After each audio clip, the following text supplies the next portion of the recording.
Welcome back to New to Medical Device Sales. I am your host, Jacob McLaughlin, and coming to you guys on this nice and hot day here in Scottsdale, Arizona. It is currently 115 degrees, so if you guys see the shadow, if you're watching on YouTube, that's just my fan going, because otherwise I'll still be drenched when I get up, but I just sweat uncontrollably right now.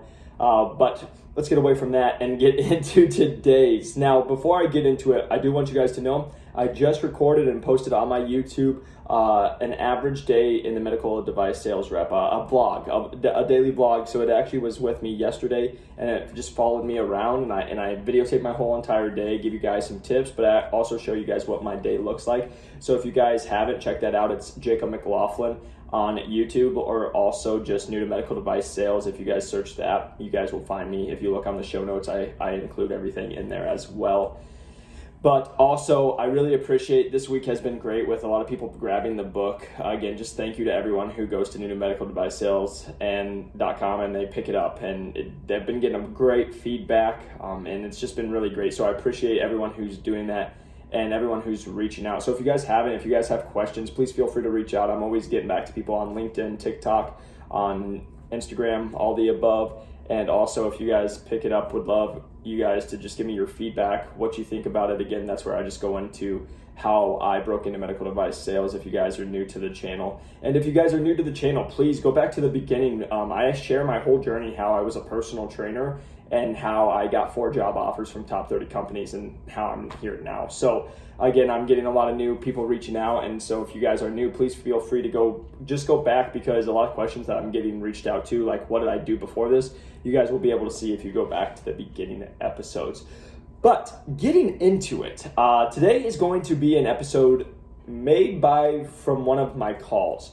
So like I said, I've been doing, like the other day I did like 8 calls. When people reach out to me, I try to get back to them as soon as possible. I'll do it with me doing a lot of driving. I will reach back out and jump on a call. But I had a great talk with someone that was looking at breaking into medical device sales. They're in a different industry right now, and they're wanting to break in. And we just had a good, honest talk. And the thing I do with everybody is I love medical device sales, and I think it's a great thing. But also in the same respect, today's podcast is to kind of I know I've talked about medical device sales, but I really want you guys to understand it, right? Like, what I mean by that is kind of the stigma this person was having with medical device sales is like, oh, it's pretty easy, I'm not going to work that hard, and I'm going to make $150,000+ a year. Like, if that was the case, sign me up. I would do that too, right? But that is not the case at all. As you guys will see, my vlog the other day, I was up at 4:55 a.m. I had a surgery at 6:30, which means I had to be at a hospital that was 30 minutes away from me, 15 minutes early, so I had to be there by 6:15, so I had to leave my house by 5:45 a.m. And then I went nonstop until about 4 p.m., nonstop, like not even getting breaks, and then was able to go work out and then still answering emails. So again, I always just made this, and I made this comment to him, there is no job out there in the real world where it's like you're going to make $100,000 and you're not going to have to work hard, because you're going to have to fill a need. Even if you're someone on the internet and you're selling stuff on the internet, like you're still filling a need and you're having to work hard initially, right? The thing I just get told is this person was wanting to leave a whole entire industry, and they had already had this experience, and they're like, well, I'm just going to come and go to medical device sales because I heard it's not too hard, it's pretty easy, and I can make good money. And I'm like, even though, yes, all that is true in the point of, yes, you can come in, you can make good money, you can work maybe a little less than what you are doing, but most likely you're not. You're going to work harder, because you got to think about this too. I tell everyone, this is like learning a brand new language. When you're coming into medical device sales, you don't know anything. You don't know how they talk in the OR. You don't know how to sell to a doctor. You don't know how to run a tray. You don't know what sterile processing is. You don't know where each sterile processing is in every single hospital that you're going to. Like, it's all brand new. It's all like you're learning a foreign language. And so when people call me and they think it's just like this, oh, yeah, I'm just going to go hang out with a surgeon and make hundreds of thousands of dollars. I hear this all the time. That's why I say this to you guys. It's not. If you think that is the case, it's not. Somebody commented on a TikTok video that I had posted. Again, if you guys haven't followed me, I've had a couple videos go viral. But someone commented, they're like, I want to know what the paid time off vacation time is. If that is your first question, please do not apply for this job. please do not apply for this industry, and please go find something that you can worry about your 6 weeks off and getting paid, because medical device sales is not that. For example, I'm making this podcast on a Friday at 3:30, and I was supposed to have my last surgery was supposed to start at 1:30. It's currently 3:30, and my surgery is probably not going to start for another hour. It got kicked back, and they're like, just come back or we'll call you when it starts. So again, I'm going to be going. I started my day. I left the house at 7 a.m. So again, yes, there are times and breaks like this. I have an hour, maybe 40 minutes real quick to get something done, but that's because I've spent all the other morning. Once I came back to the house, I had to do a bunch of PO stuff. I had to do a bunch of billing. I had to do a bunch of running trays. I had to make sure I'm getting everything ready for the following week, answering emails. Like, there's always something to be doing, right? So I can block it out since it is Friday and it's almost 4 o'clock. Like, I'm giving myself the okay, since I'm going to go back to work for another couple hours, and I'm going to be working till probably 5 or 6 o'clock tonight on a Friday. I'm okay with taking that little block of time to do this. So again, I just always say this because you guys, I have a lot of people reach out and they think it's just this easy job. If you're looking for an easy job to make $100,000, let me just say it doesn't exist. Stop looking for it. And second of all, if you are looking for a job that you're going to make good money, you're going to work hard. So again, medical device sales is a great job. It's a great gig. It's awesome. But in the same respect, it's not you just hang out with surgeons and make money. That is not, like, literally maybe 10% of your time is with your surgeons. Like, that's it. Like, you're with your surgeons for your cases, you're with your surgeons to keep relationships up, but otherwise you're going in and trying to hunt new surgeons, you're going up to new places, you're going to supply chain, you're going to all other places except hanging out with your surgeons. The only time I'm with my surgeon is when I go see her at surgery, and it's just that block, and then, hey, I'll see you at the next one, right? And that's just really the reality, unless you're like doing something else outside of it with them. But I just say this because I've had a lot of people reaching out and they're like, oh, I just want to have an easy job. If you want an easy job, do not do medical device sales, because you will be out in the first 6 months. Not even close. This is not an easy job, because here's what I told him as well.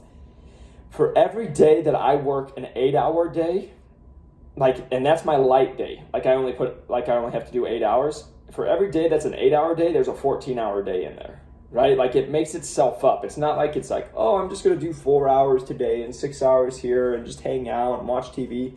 Nope.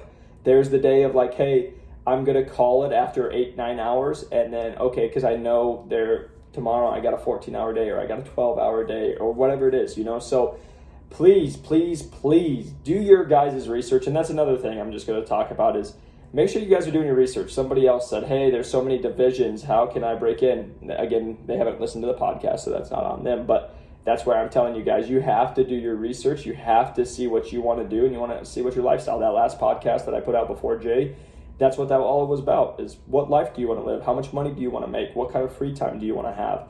It all breaks down to that. So again, this was just a quick little podcast to just remind everybody that is trying to break in. The journey is long to break in. It could be 6 months, 9 months, a year and a half, 2 years. But if it's something you're really passionate about getting in and helping people and making a difference in people's lives and being able to work with some of the smartest individuals ever, and knowing that you're like in a surgery that's going to impact someone in a positive manner, this is your industry. But also with that, go in, know that you're going to work harder than a lot of people. You're going to have more headaches and more stress than most people. This is a very cutthroat, because compared to the other sales industries, right? If a sale doesn't go through or something goes wrong, it's not someone's life on the table, right? Like, when you guys are in medical device, I think you guys should hear this. I've never said this before, but when your device messes up or something goes wrong, that's somebody's mother, father, brother, sister that's on the table. It's your mom, it's your dad, it's your brother. Like, that's why this is a high stress job, because you got to make sure your stuff performs. And if it doesn't, it's not just impacting you as the rep, right, making money. It's impacting somebody's life, so that's something I think I've never said on here, and I think I should say more, is like, you got to be okay with handling that stress, because understand, not every case is going to go great, and understand you're going to have a talk with surgeon, and you're going to understand that somebody's impacted. So again, I absolutely love it. I want to change it for the world. I just have this talk straight up with you guys because, again, I'm as real as it gets, and I like to think so. But if you guys are just in it to make money and you think you're going to have an easy, chill job, this is not your industry. You're going to be working hard. You're going to be driving a lot. You're going to be working long hours. You're going to be working on stressful times, and you're going to be just dealing with a lot of stuff. So again, it's a very great career. And then before I end it, that's something else I wanted to talk about, is just the average, right? This is something that's blown up on TikTok. One video has like almost 450,000 views now. And it was because I put the average salary. And one thing I should tell you guys. So the average salary I posted, it was like $172,000. And that was from MedReps. And that's MedReps puts out a sample to people who are in medical sales like myself. And they ask for like, who you work for, how big your company is, how much money do you make, what's your experience, are you a male or female? Like they get these stats. And that was for the correspondents that responded. But the thing I want to be said though, is it cracks me up when I say the average and everybody's like, I know somebody who's in it and they don't make that much money. Let me make this very clear. If the average is $149,000, you will not make $149,000 your first couple of years. You won't. That's the average, right? Because for everybody who's making $400,000, there's somebody making $60,000. You know what I mean? Like that's the talk I always laugh, and I explained it this way. Let's go, it's every job, everybody should know that, but let's go to NFL, right? Let's go to quarterbacks. Everybody knows quarterbacks, but here's the thing. Tom Brady, he's a good quarterback. People know him. He makes hundreds of millions of dollars. There's a quarterback that's on the practice squad who barely makes $100,000, if that. He doesn't make any money. So for everybody that's making a lot of money, there's somebody making no money. So the average is this. So when you hear that the average rep makes $149,000, if you look at the experience, usually it was around like 4 or 5 years to be up to that point. And then again, if you're making more than that, majority of the time it's because they've been in longer. Like the reps that I personally know that are making $250,000 or plus, $250,000 or more, have been in the industry for 10 years and they've had relationships and they've been able to build it with doctors. It's not that they came in, crushed it, made all this money and they're out. Again, maybe you're the one-off. And I hope you are, but I'm just saying the reality of it is it's not. So if you're going to say, hey, it's $149,000 as you see it as the average salary, like it says, then you need to go look back at what's an associate, which we've talked about. I've said it on the podcast, but so the associates make 50 to 70. So say you're making 55,000, you make 55,000 for 2 years. Then you say you get a first a sales rep position. Well, maybe you're only making $105,000 your first year. So now you're 3 years in the industry and you're making $105,000. And then your second year, maybe you bump up and you make 121. And then by your fourth or fifth year, you're at 139 or 147. That's a more realistic allowance or a more realistic way of making your money than everybody who calls me and they're like, oh, I saw this person just makes this much money and I could do that tomorrow. You won't. So again, this is just coming back to people who've reached out to me that they think that it's just you could quit your job tomorrow, you could break into medical device sales, and you're going to make $150,000+. I promise you that will not happen. You will be back to making fit. Like I said, you'll start as an associate if you don't have experience, most likely, and you're going to be making between $50,000 and $70,000, and you're going to be working hard because you're the person who does all the stuff that the sales rep doesn't have time to do or doesn't want to do. So you could be working longer hours for less money. So for this individual, they were making more than $70,000 at their current career. So I said, well, do you really want to restart and go into this profession where you're going to have to learn a whole new language, quote unquote, and you're going to have to work up and you're going to make less money for the first couple of years with the outcome that you could make more? So again, there's no right or wrong answer. That's just a question I asked them. It's the same question I asked you. Like I said, I love medical device sales. It's something I'm in. I absolutely enjoy it. But I also am real with people. I don't sit here and say, hey, medical device sales is for everybody. Because if you don't like to sell or you don't like to talk and if you're not more of an extrovert and you're really introverted, I don't know if sales is for you. If you're not okay with getting yelled at and being called names, I don't know if medical sales is for you. I don't want to hide it from anybody that maybe sometimes it's not a right fit. It's just like when I go out here, right? When I go meet with doctors, sometimes I go out and meet with doctors and they're like, I don't want to use your equipment. I don't like you. And when I say me, it's maybe they don't like my equipment, right? Well, they were never a prospect to begin with. So just because I went to them doesn't mean that they were going to be the right customer for me. Same thing when you guys are trying to break in. when you guys are in the interview. It doesn't mean every company is the right fit for you, but it doesn't mean you're the right fit for each industry. So again, I always am here. I want you guys to break in. I want to have people come into this awesome industry, but I also want to challenge people that making sure that the reason and their intentions that they're getting in are pure and for the right reason. Because if you're just coming in for the wrong reasons and you think it's going to be a cakewalk with making a bunch of money and hanging out with surgeons, it's not. You're not going to last, and you're going to be miserable while you try to do it, because it's so much work. And like I said, breaking in was one of the hardest things I've ever did, and that was a cakewalk till how my days are now. So again, if you guys are listening on the podcast, please drop that 5-star review so we can reach more people. If you guys are watching on YouTube, press that like and subscribe button. Again, if you guys haven't, check out that vlog of what an average day in a medical device sales rep life looks like. You guys can find me and reach out to me on LinkedIn at Jacob McLaughlin, and YouTube, Jacob McLaughlin, or TikTok and Instagram at New to Medical Device Sales. I try to get back to you guys as soon as possible. And again, I'm happy to answer any questions that you guys have. Just always come prepared. And make sure you guys have listened to a decent amount of podcasts so I don't have to always keep repeating myself as always. So again, I appreciate you guys' support. I hope this is hitting somebody in the right way. I don't want this to be a negative podcast, but I do want to just challenge you guys. Make sure that you're breaking in and you're ready for the real world of medical device sales, and make sure you want to do it for the right reasons. So I appreciate you guys watching, and I will see you on the next one. Peace.